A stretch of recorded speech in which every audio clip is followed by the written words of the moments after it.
Hello everyone. Tonight we are going to examine different scientific mysteries.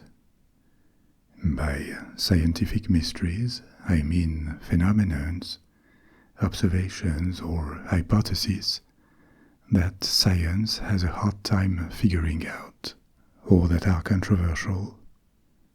Things like the origins of this hellish climate on the planet Venus, or the origins of the gigantic black holes at the center of every galaxy.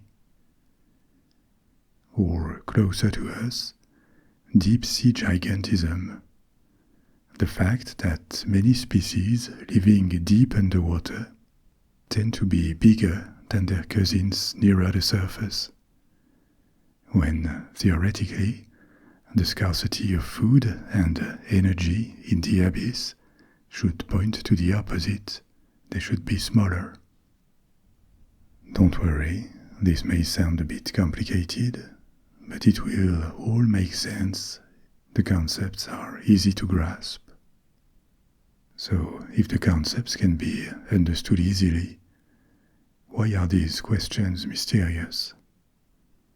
Because their origin, how they appeared, or the way they work, are harder to fully understand. Which doesn't invalidate scientific knowledge or the scientific method, quite the opposite. Science advances solving questions and facing challenges to existing theories. So, what we're going to do is review some of these mysteries. I'll explain why they are mysteries in the first place, what possible hypotheses could explain them, and how they question our understanding of the world, or open doors that could further it one day. That gives us a lot to talk about, and this is going to be another long dive, so please make yourself comfortable, and as always, do not hesitate to close your eyes and let go at any time if you feel like it. You can always come back later to continue the story. This episode is just a little pause in the series about wonders of the Middle Ages. For the sake of variety, I will return to medieval monuments next time. Remember also that you can listen to my stories on Spotify, Apple Music and other music platforms if this is more convenient for you. There are links in the description. Another option, if you wish to directly support this channel and get more of it, is to listen or download on my Patreon page, where you are more than 1,000 contributing monthly. And finally, for a different take on the same stories, I invite you to check out the 2 podcasts I make with Olimpia, who is their editor and narrator. Lights Out Library in English, and La Biblioteca de los Sueños in Spanish. Lights Out Library has surpassed our expectations last year, with millions of downloads already on Spotify and Apple Music. It is turning into one of the big names among sleep podcasts in English-speaking countries. And this motivated me to start recording in French again, to launch a French version. This is going to be one of my projects for 2025. I hope I can launch it in a few months. But for now, please take a single deep breath, make yourself comfortable, and let's get started with our first scientific mystery. As you know, galaxies like ours, the Milky Way, are gigantic clusters of stars, some small, some enormous, and around them plenty of other celestial bodies, planets that often form and stay around a star, asteroids, comets, enormous clouds of gas and dust called nebulas. This is where, it is believed, star systems form when parts of these nebulas collapse on themselves due to gravitation. And there are also former stars in galaxies that have turned to extremely dense bodies after they have burnt their fuel. These dead stars, when they are about the size of our Sun, tend to become objects called white dwarfs. If they are bigger, they may turn into a neutron star, and very big stars turn themselves into black holes. I told you about black holes in various previous stories, and most of the time, when we talk of the formation of black holes, this formation is explained by the collapse of a massive star on itself. You know that black holes are incredibly dense celestial objects, from which nothing can escape, including light, which makes them hard to spot with telescopes, because they emit no light. But their very strong gravitation can betray their presence. They are such a dense pile of matter that they attract and can capture other objects on orbits around them. It is believed that our galaxy is home to many black holes, remnants of dead supermassive stars that could no longer resist collapse on themselves because they had burnt too much of their fuel. What does it mean exactly? A star is not like a rock. It is a ball of matter, mostly hydrogen and helium, and it emits heat and light because of fusion reactions inside it. Hydrogen atoms are subject to such strong pressure and high temperatures that they fuse, they merge. They turn into heavier atoms of helium generally. And these fusion reactions generate a huge amount of excess energy. The fusion reaction of hydrogen atoms is called exothermic. It releases energy under the form of radiations like heat, light, and also kinetic energy, particles that are expelled at high speed. So when a star like the Sun or bigger is in the sequence of its life when it shines, by fusing its hydrogen, it lives in an equilibrium. On the one hand, there is the constant fusion reactions and the pressure of matter that resists being compressed. These tend to make the star expand. But on the other hand, there is gravitation that plays in the opposite direction. Gravitation tends to attract all this huge quantity of matter towards its center and compress it. So the size of the star is the product, the result of these two main opposing forces. And this equilibrium is called hydrostatic equilibrium. But when the star ends its life, meaning hydrogen becomes rarer inside it, and heavier atoms begin to fuse, like helium atoms, its release of energy increases, and this may cause the size of the star to grow, dramatically so.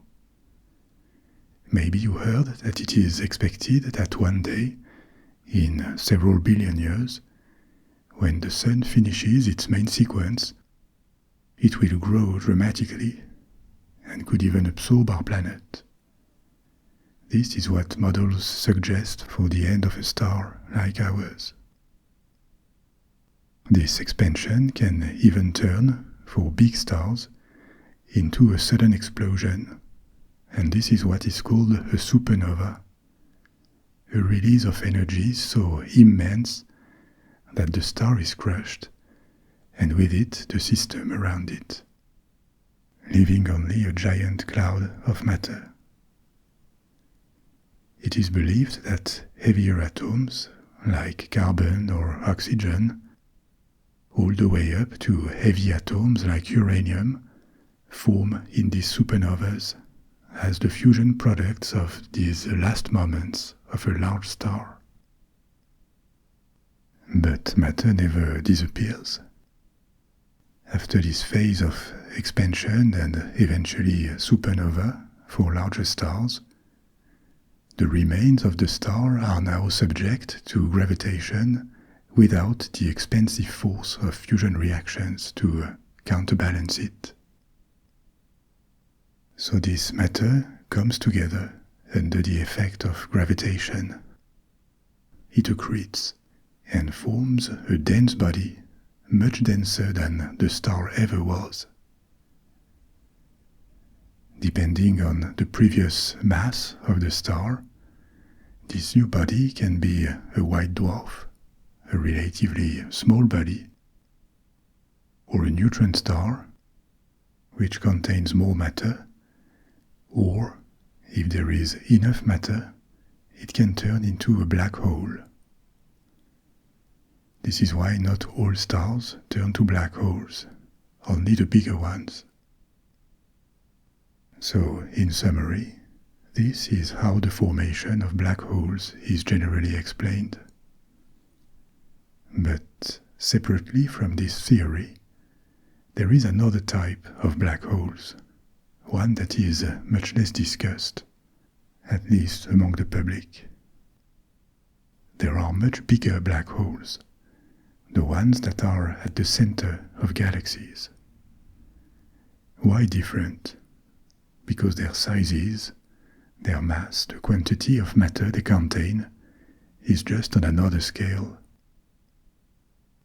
These supermassive black holes have masses ranging from millions to billions of times the mass of our Sun. There is just no way their mass could come from the collapse of a single star.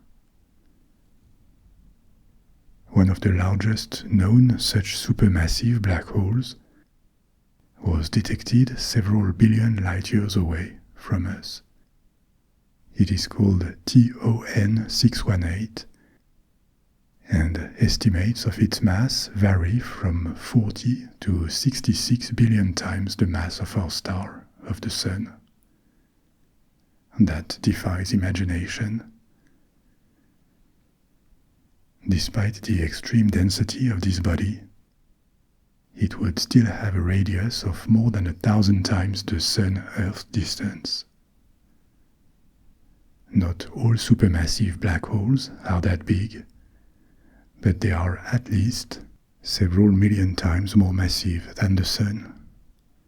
For example, our galaxy's central black hole, which is called Sagittarius A star, because viewed from Earth, it is located near the constellation Sagittarius. So this black hole is estimated to be about 4 million solar masses, 4.3 million times as massive as the Sun precisely. How do we know it? Not by precise measurements on site, obviously.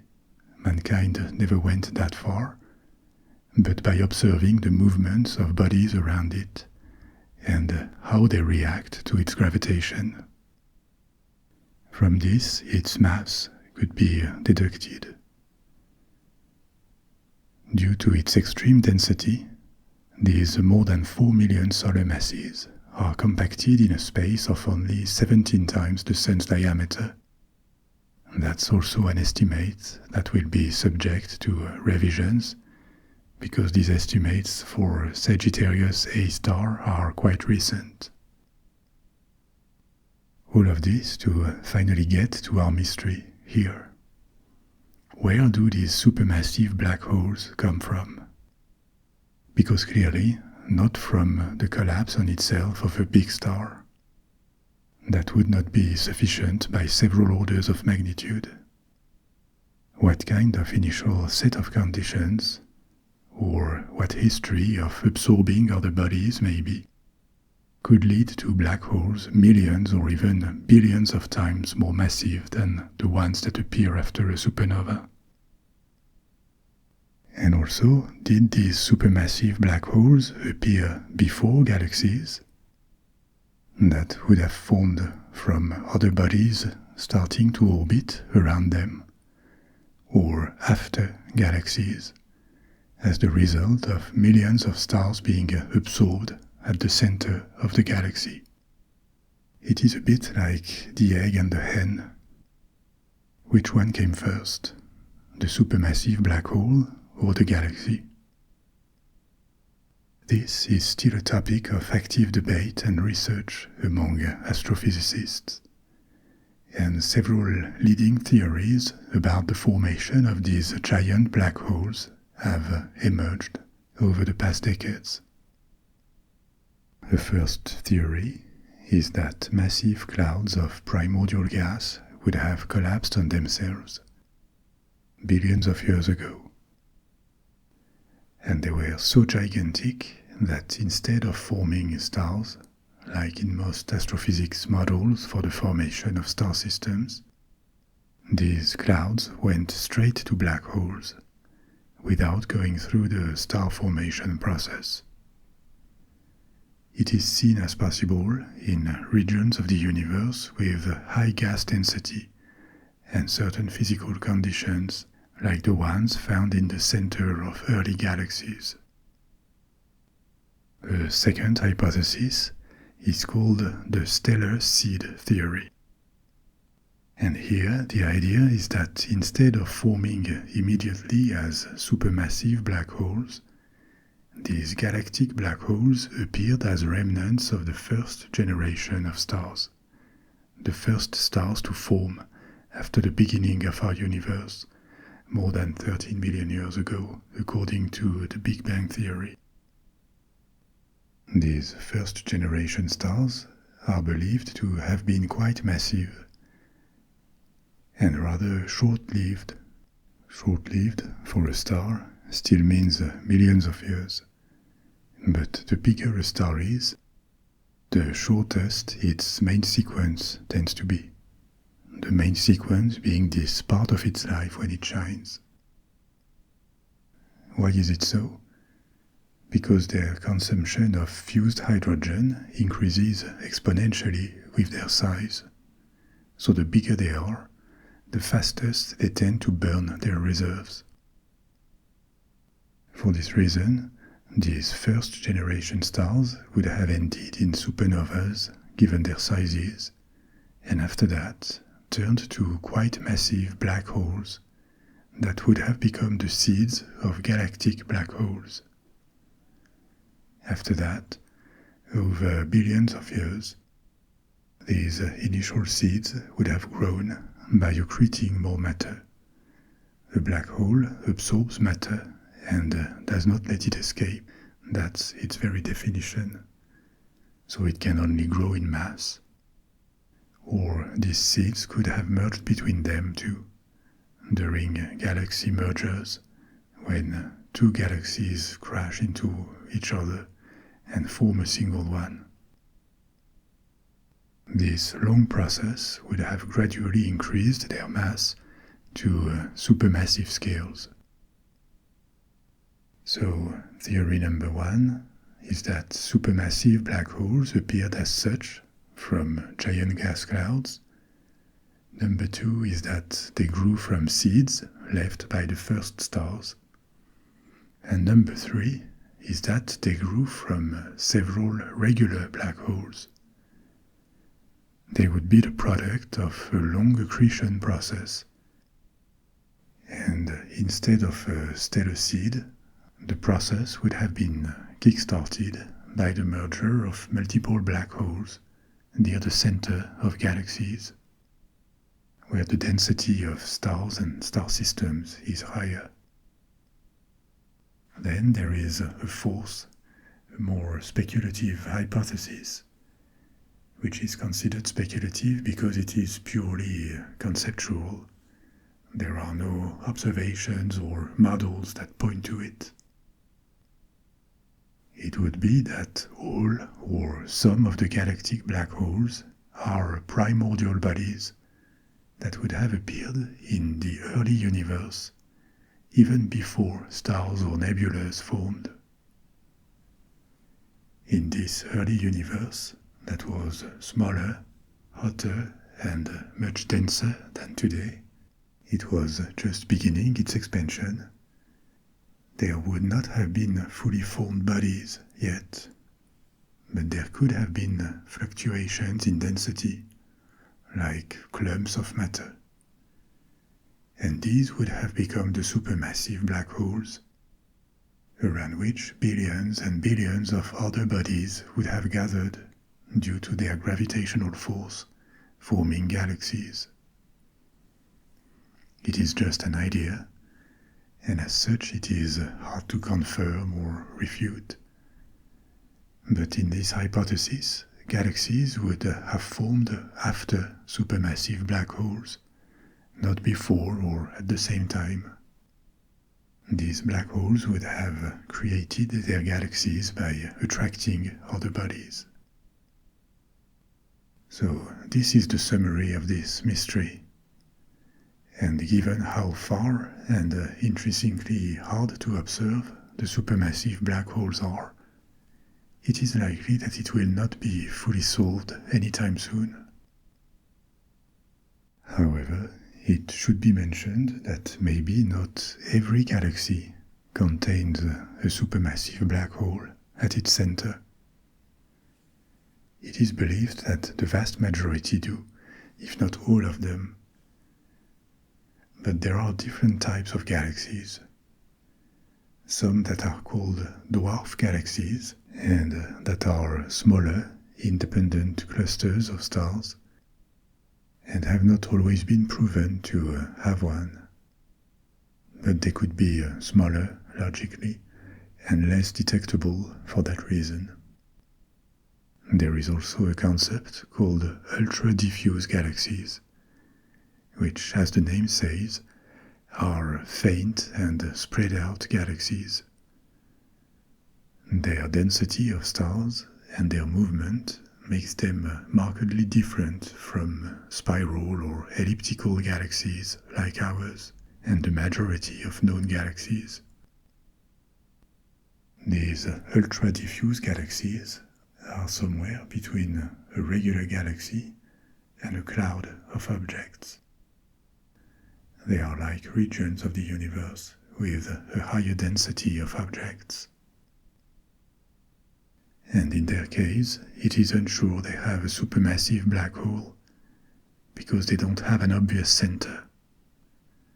So they may contain plenty of smaller black holes that resulted from the death of large stars, but there is no systematic evidence that they have one supermassive hole that keeps them together. Our second mystery of the night will take us back to Earth. But don't worry, we'll go back to space after that, when we explore the planet Venus. Have you ever heard of deep-sea gigantism? This term refers to a particular phenomenon. It has been observed that not all, but many species of marine animals living in the deep ocean grow to significantly larger sizes than their relatives in shallower waters. In other terms, the deeper they live, the bigger they tend to get. And this is intriguing, because supposedly an animal species would reach a larger size where it has access to more resources, more food, be it under the form of plants or prey, more heat and light, maybe more competition with other species, which pushes some of them to occupy the top spot in the food chain by becoming large predators.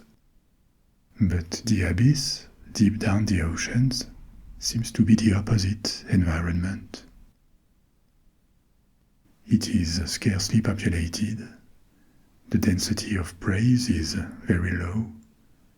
There is no light, so plants cannot practice photosynthesis, and so there are no plants to eat, unless they fall from above.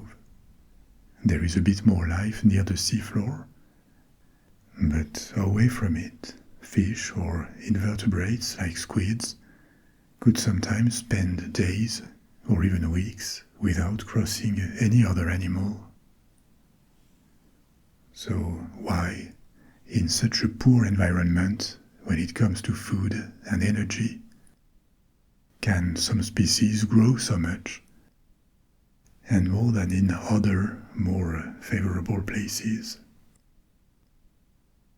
Before we take a look at a few examples of deep-sea gigantism, like giant squids or isopods, let's examine the possible factors behind what is still not perfectly understood, the possible explanations to such a counterintuitive phenomenon. A first factor, I'm going to list half a dozen, but that's the first one, may have to do with lower temperatures. The temperature of water is stable in the abyss. It tends to decrease slowly when you go down under the surface, and after a few hundred meters of depth, it stabilizes slightly above 0 degrees Celsius, or between 32 and 37 degrees Fahrenheit. Such a temperature would be a problem for warm-blooded animals like us mammals. But inhabitants of the abyss are generally cold-blooded. Their temperature varies with the environment, and a lower body temperature than their cousins near the surface means that their metabolism slows down. Less energy is needed to sustain basic functions. This could have two consequences. First, a slower metabolism tends to increase their lifespan because they also age slower, and a longer life means more time to grow. The slower metabolism could also leave more energy available to grow, since less is required to sustain basic functions. So these two factors could contribute to bigger sizes. Apart from lower temperature and metabolism, a second environmental factor to deep-sea gigantism could be the relatively low levels of oxygen in water at this depth. Some researchers have suggested that gigantism could be an adaptation to the relative scarcity of oxygen, because larger bodies might need less oxygen per unit of weight or of tissue than smaller organisms. This means that larger bodies at this depth could breathe better, need less effort to oxygenize their blood, which would put them at an advantage. Size may also be an advantage for a third reason, which is the scarcity of food. It sounds counterintuitive. If there is not much food, then animals should be smaller. But in reality, in an environment where nutrients are scarce and arrive sporadically, for example when a large carcass falls down, or when marine snow, this organic matter falling down from above, intensifies. In such an environment, it is advantageous to be able to store more food, more energy. A large stomach and layers of fat are perfect to quickly take advantage of food opportunities and survive to long periods without food. Larger animals also tend to be metabolically more efficient. In other words, the bigger you are, the better you conserve energy, in part because you lose less temperature. The surface exposed per unit of weight is less than a smaller animal. And if you think of large polar or cold water species in general, like seals or whales or polar bears, they tend to have short limbs on big, smooth bodies that are efficient to minimize heat loss. An animal that is not really an example of deep-sea gigantism, but illustrates some of these points: life at low temperature, slow metabolism, long lifespan, large body, is the Greenland shark, also known as the grey shark. It is rarely spotted because this species of sharks lives in the depths of the northern Atlantic Ocean, typically between 100 and 1200 meters, that's 300 to 3600 feet underwater. They are not the biggest sharks, but they are quite big, with an average size of 4 to 5 meters, around 15 feet. But what they are remarkable for is their incredibly long lifespan and their slow metabolism. They are estimated to live 250 to 500 years, meaning that there are probably a few older Greenland sharks out there that were born in the 16th century. They can start to reproduce, they reach sexual maturity at 150 years of age, and the development of their babies, their youngs, inside the mother's womb takes 8 to 18 years. They do everything very slowly, and with their large bodies that can store energy and burn it very slowly, they can survive a month between meals, which makes them well adapted to the rather unpopulated open waters where they live. So this species of shark is a good example of adaptation to cold waters and high depth, thanks to very slow metabolism and a long lifespan, and also a relatively large size that helps them store energy for long periods of fasting. Now, a fourth possible factor that would contribute to deep-sea gigantism is the limited predation. There are predators in the depth, but not many. And this means that the odds of living longer and of growing more look better, but also that organisms in their evolution do not necessarily need to prioritize traits like agility or speed, which generally are characteristics that come at the expense of size.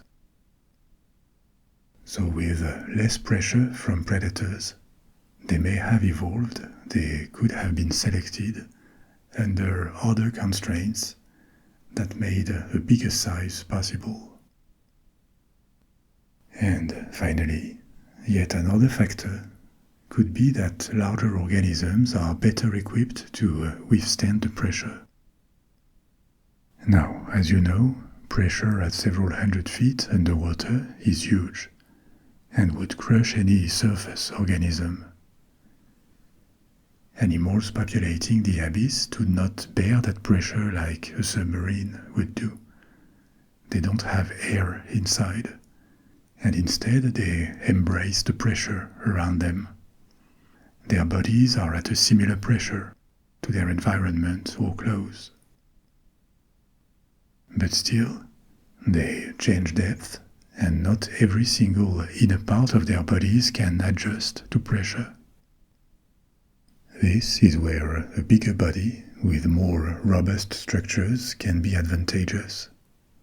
It allows for larger fluid-filled cavities inside their bodies, and with that, plenty of advantages. For example, with parts of your body that can withstand some pressure, you can develop senses that tell you at which depth you are, which can be useful for hunting prey, finding mates for reproduction, or just piloting at which depth you live. So it is probably a combination of these factors that explains deep-sea gigantism. Now, what does it look like concretely? Let's take a look at examples.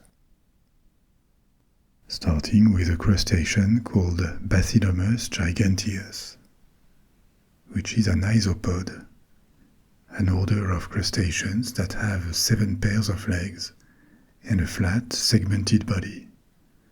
Some have adapted to live on land, like wood lice that you may find under stones or logs in your garden. Bathylomus giganteus looks a lot like a wood louse, but it is 12 to 20 inches long, 30 to 50 centimeters, and it weighs up to 1.7 kilograms, close to 4 pounds. No isopod of such a size is known on land or in shallow water. It is really big. This species lives typically in depth from 1,000 to 7,000 feet on the ocean floor. And like many depth species, they can be found around the world. Their distribution is worldwide, in the Atlantic, Pacific, and Indian Oceans. It is logical because the set of conditions at more than 1,000 feet underwater tends to be the same everywhere. Same temperature, same absence of light, so the same food chains, and that's why many of these abyssal species have a worldwide distribution. At the depths where they live, they find about the same environment in all oceans. So Bathylomus giganteus lives on the seafloor and spends most of its time scavenging for food, feeding on carcasses that fall from above and marine snow. It has many of the characteristics I went through before, like an ability to fast for months and to gorge itself when it finds something to eat. Some reports suggest that they can live up to 5 years in captivity without a meal.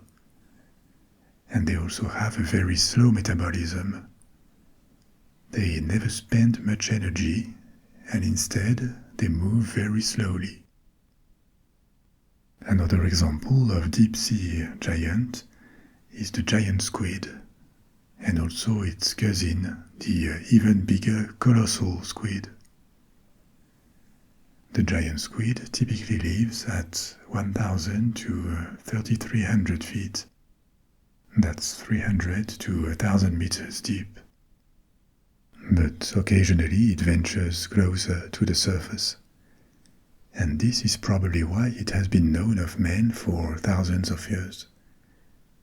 It is believed to have inspired the kraken, the mythological monster, or more recently it appeared in 20,000 Leagues Under the Sea. If we include their tentacles, they can reach up to 18 meters or 60 feet for females, which are bigger. Males reach only 10 meters. And females can weigh up to 600 pounds, 275 kilograms.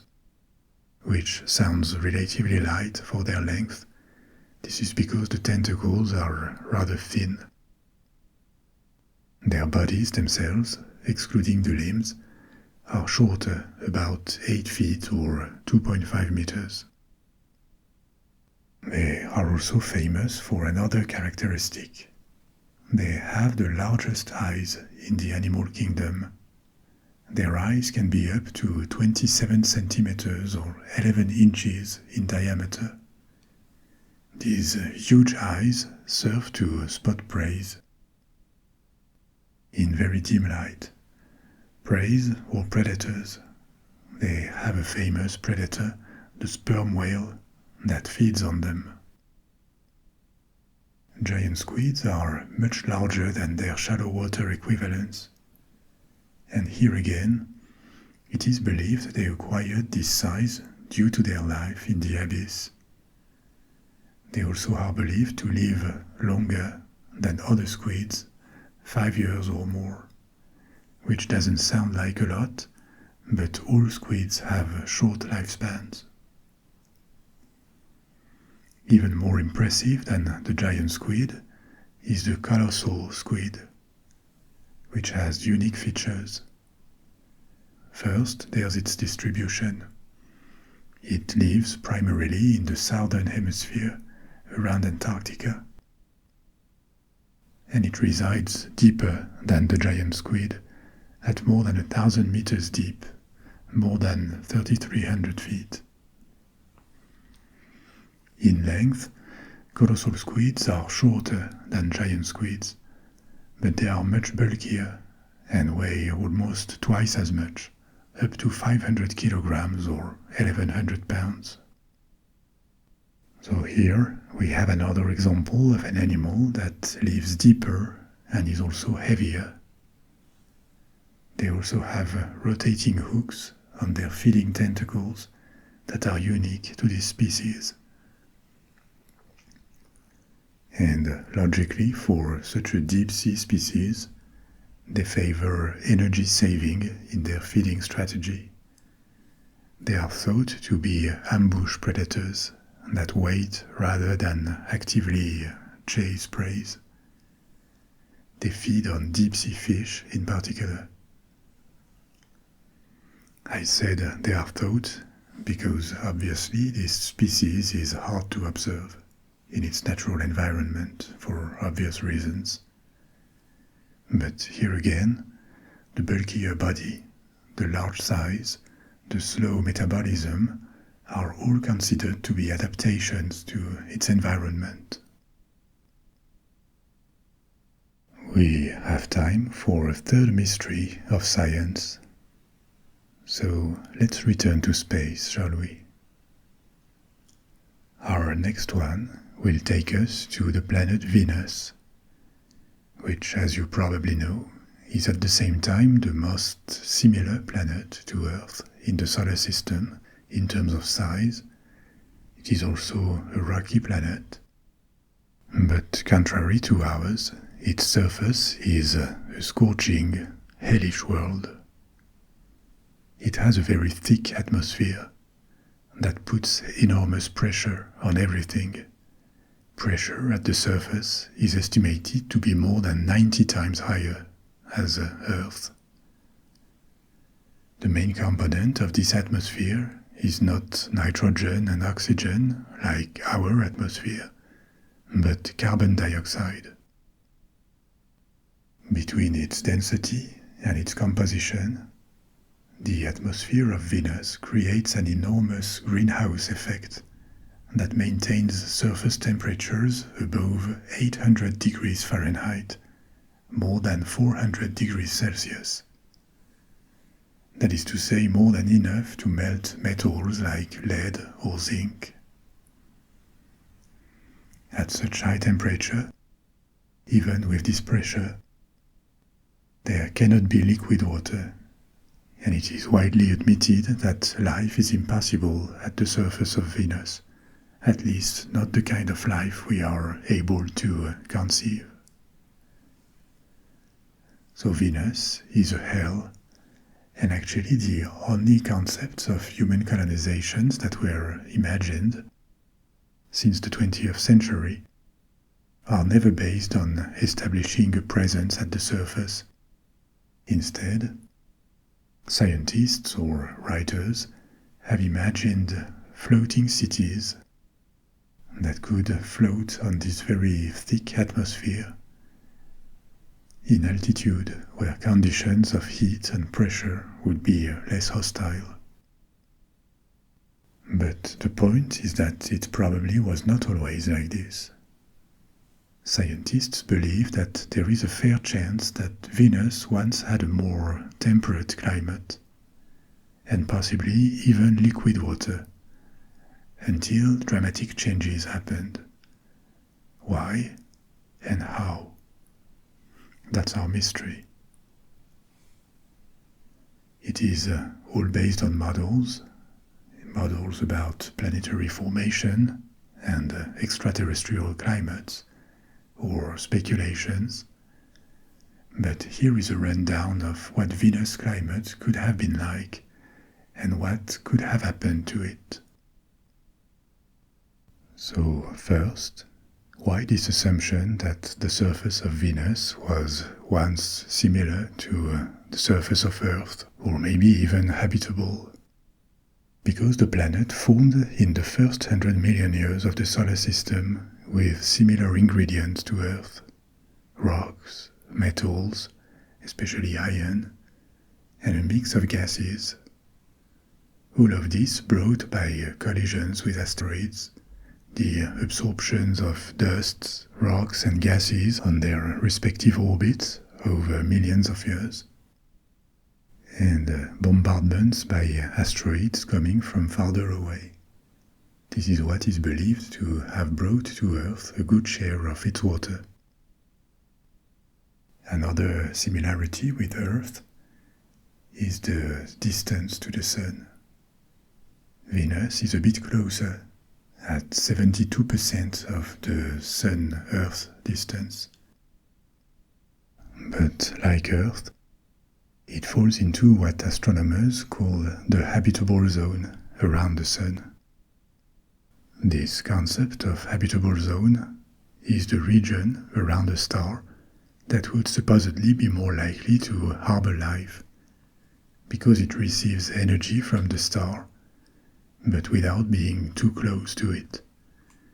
And so liquid water could exist at the surface of a rocky planet in the habitable zone, allowing Earth-like kind of life. Now we have no direct proof that Venus had a mild climate, together with an Earth-like atmosphere that protected its surface without creating too much greenhouse effect or pressure. It sounds possible by comparison with Earth: similar size, similar formation history, similar materials. But it remains speculative. However, if we accept the hypothesis, especially the presence of liquid water, so the existence in the past of oceans on Venus, probably with underwater volcanic activity providing energy and chemicals, possibly bombardments with asteroids carrying the basic bricks of organic life, not life itself, but complex molecules that can be used by early organisms. This theory of the dispersion of these compounds across space by asteroids or comets is another unproven theory, but it also exists as a possibility. So for all these reasons, a similar set of conditions on Venus would make the appearance of life on it possible, if not plausible. We know, based on what happened on our planet, that single-cell organisms can remain the only ones and not evolve into bigger, more complex animals or plants for hundreds of millions of years. That's what it took on Earth for single-cell beings to move past that stage. So, even though there could have been life on Venus, it seems that there would still be a high chance that this life would have been rather basic, and there is no proof at all of more complex life, let alone intelligent life. However, if it happened, it was cut short probably 2 or 3 billion years ago. Like Earth, the age of Venus is estimated to about 4.5 billion years. So the age of possible life on Venus would have lasted a few 100 million years up to maybe a couple billion years. But when the climate shifted, it did it dramatically. The leading theory for Venus transformation is a runaway greenhouse effect, the climate spiraling out of control due to a self-sustained loop of the atmosphere becoming denser and denser and hotter. But what started it? What started this greenhouse effect spiral? The first possibility is the heating of water, a scenario in which Venus would have paid its closer distance to the Sun than ours, and possibly the presence of more greenhouse gases like carbon dioxide in its atmosphere. In the first 100 million years after its appearance, it is believed that the Sun grew brighter over time, which is a natural evolution for a star of its kind. The increased radiation would have made water evaporate on Venus, possibly to the point of drying oceans, and as water vapor is a potent greenhouse gas that could have ignited the disaster by trapping more heat, accelerating evaporation, and rising temperatures always further. Evaporation exists on Earth, obviously, but luckily for us, it doesn't start such a loop, because there is enough condensation and low enough temperatures, especially near the poles, to trap water under liquid or solid form. So this cycle of water doesn't stay blocked at the evaporation phase, and this prevents the Earth's atmosphere from becoming always richer in water vapor. There is no feedback loop happening. If indeed all of Venus' water evaporated, it is well possible that the planet lost it almost entirely, because in the upper layers of the atmosphere, solar radiation can break apart water molecules. Under ultraviolet radiation, water returns to hydrogen and oxygen. Hydrogen and oxygen could then have been carried away by solar wind, this flow of particles and radiations that the Sun emits. It is not actual wind like on Earth, of course. Solar wind travels in the void of space, but it is the same concept with a continuous flow of particles. Here we touch on another major difference between Venus and Earth. Venus lacks a potent magnetic field like Earth. The magnetic field around our planet protects us from solar radiation that gets deviated. And it is this combination of magnetic field and atmosphere that makes life as we know it possible on Earth. So without this protection, Venus could well have lost its water, if it ever had any at least. We know that today there is barely any water left on Venus. It could obviously not be liquid, given the conditions, and the atmosphere only has traces of water.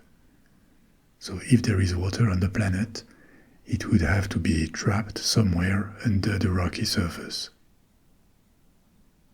A consequence of no longer having oceans on a rocky planet is that CO2, carbon dioxide, is going to accumulate in the atmosphere. Why is that? Because volcanic activity releases CO2. On Earth, it gets trapped in oceans, locked into rocks.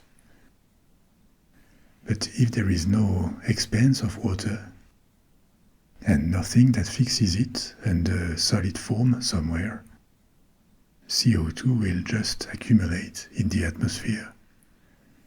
And this is what is believed to have happened on Venus following the loss of its oceans. Carbon dioxide would have progressively accumulated in the atmosphere, to the point where it now accounts for 96% of it, with a catastrophic impact on the greenhouse effect that would have been demultiplied. And that mechanism evaporation, rise in temperature accelerating evaporation, loss of water escaping the planet, and accumulation of CO2 replacing it in the atmosphere, raising temperatures always higher, accelerating evaporation, and so on, until the atmosphere had become so thick and heavy that it no longer lets any heat escape.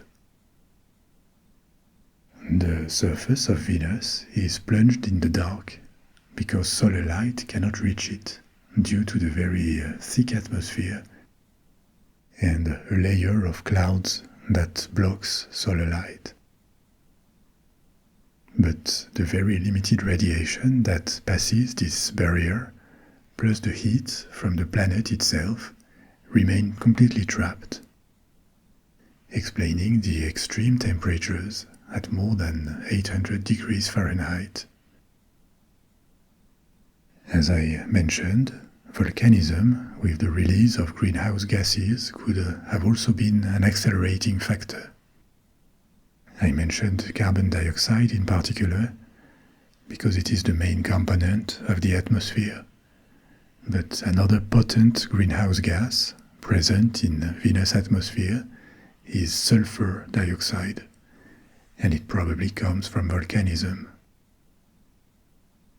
Yet another accelerating factor could have been albedo changes. What is it?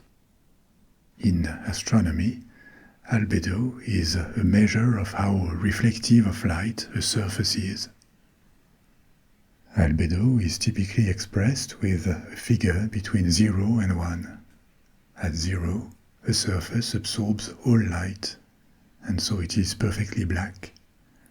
A black hole could be an example of that. At 1, it is the opposite. The surface reflects everything, and so it appears perfectly white. Nowadays, Venus has a high albedo, 0.75, because it has this reflective layer of clouds in the upper atmosphere. But historically, a low albedo of the planet could have helped its warming.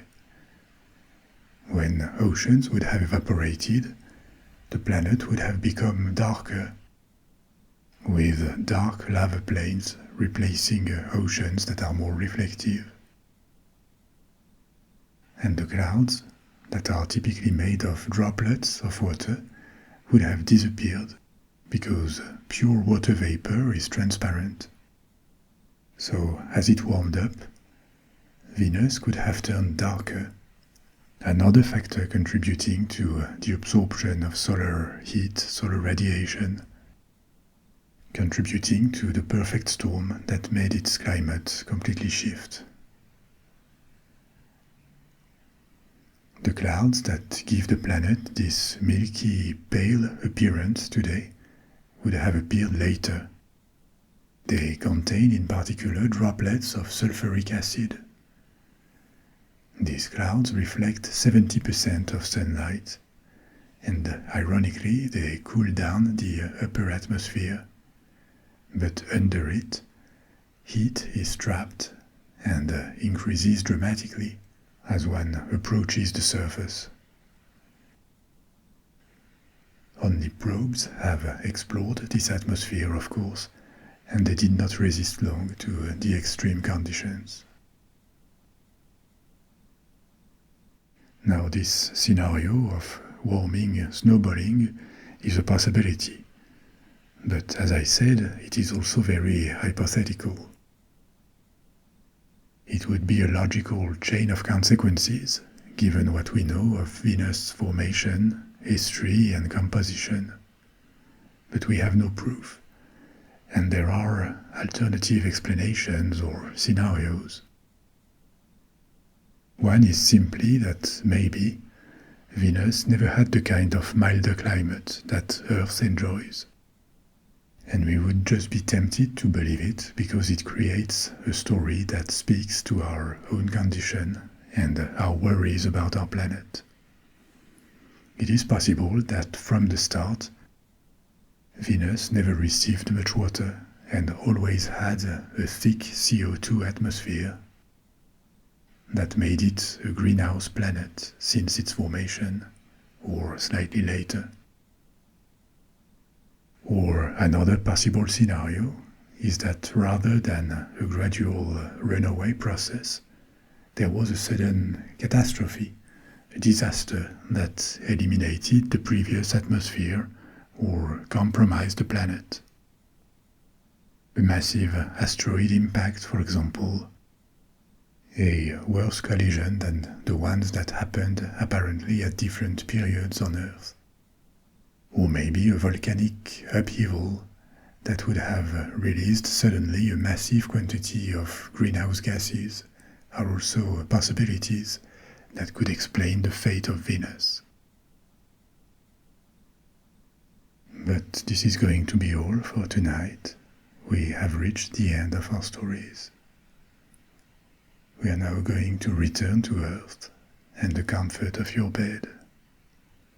You may now let go and fall asleep, or pick another story from my library if you don't feel sleepy yet. I'll be back soon with another one, and in the meantime, sleep well, sweet dreams, au revoir.